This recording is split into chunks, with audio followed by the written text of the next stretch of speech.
पाकिस्तान में 11 अप्रैल को हुई ईरान और अमेरिका के बीच पहली शांति वार्ता के बाद अब दूसरे राउंड की बातचीत की बात सामने आ रही है।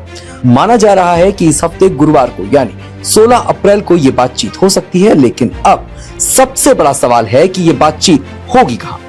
अब ऐसे में दो जगहों का नाम सामने आ रहा है। पहला है पाकिस्तान का इस्लामाबाद, जहाँ पहली शांति वार्ता हुई थी, और दूसरा नाम है जेनेवा का। रिपोर्ट से अब तक की मिली जानकारी के मुताबिक अमेरिका और ईरान दोनों ही दूसरे दौर की बातचीत के लिए तैयार हैं। हालांकि इस बातचीत में दोनों देशों के प्रतिनिधि मंडल में कौन कौन होगा ये अभी तक साफ नहीं हुआ है। माना जा रहा है कि इस बार ये बातचीत इस पूरे मामले के तकनीकी पहलुओं पर होगी। इस दूसरे दौर की बातचीत का उद्देश्य इस मामले का समाधान करने का कोई रास्ता निकालना होगा। इस मामले में डोनाल्ड ट्रंप का कहना है कि कुछ सही लोगों ने बातचीत के लिए संपर्क किया है।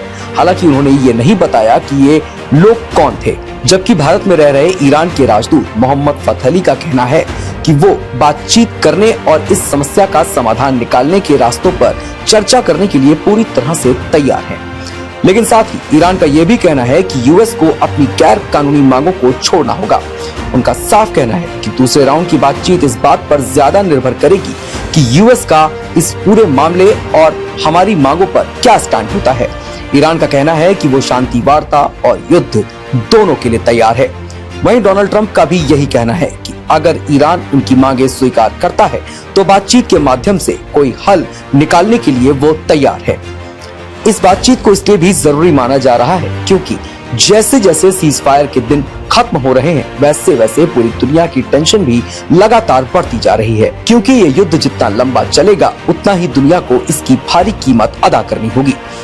इस युद्ध के चलते पूरी दुनिया एक संकट की चपेट में है, क्योंकि अमेरिकी एयरबेस होने के चलते ईरान ने खाड़ी के कई देशों पर ताबड़तोड़ हमले किए हैं। वहीं जो देश इस युद्ध और इस पूरे मामले से दूर हैं, उन्हें भी एक भारी कीमत चुकानी पड़ रही है। स्ट्रेट ऑफ हार्मोज को ईरान द्वारा बंद किए जाने के चलते पूरी दुनिया को तेल और गैस की कमी की समस्या का सामना करना पड़ रहा है।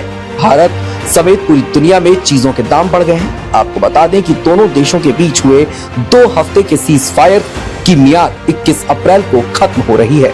ऐसे में देशों पर यह दबाव जरूर है कि वो इससे पहले कोई ऐसा रास्ता निकालें जो ईरान और अमेरिका दोनों को मंजूर हो, जिससे ये संग्राम थमे और पूरी दुनिया पर गहराता संकट खत्म हो सके।